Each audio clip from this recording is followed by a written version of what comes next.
Abram went up out of Egypt, he, his wife, all that he had, and Lot with him, into the south.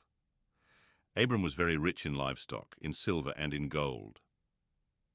He went on his journeys from the south as far as Bethel, to the place where his tent had been at the beginning between Bethel and Ai, to the place of the altar, which he had made there at the first. There Abram called on Yahweh's name. Lot also, who went with Abram, had flocks, herds, and tents. The land was not able to bear them, that they might live together. For their possessions were so great that they couldn't live together.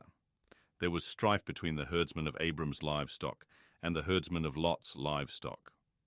The Canaanites and the Perizzites lived in the land at that time. Abram said to Lot, "Please let there be no strife between you and me, and between your herdsmen and my herdsmen, for we are relatives. Isn't the whole land before you? Please separate yourself from me. If you go to the left hand, then I will go to the right, or if you go to the right hand, then I will go to the left."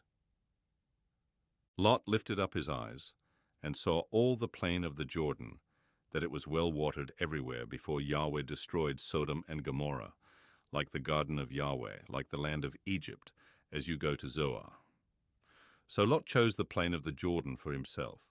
Lot traveled east, and they separated themselves from one another. Abram lived in the land of Canaan, and Lot lived in the cities of the plain, and moved his tent as far as Sodom. Now the men of Sodom were exceedingly wicked, and sinners against Yahweh. Yahweh said to Abram, after Lot was separated from him, "Now lift up your eyes, and look from the place where you are, northward and southward, and eastward and westward, for I will give all the land which you see to you, and to your offspring, forever.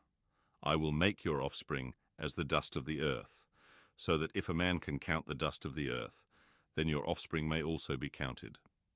Arise, walk through the land in its length and in its width, for I will give it to you."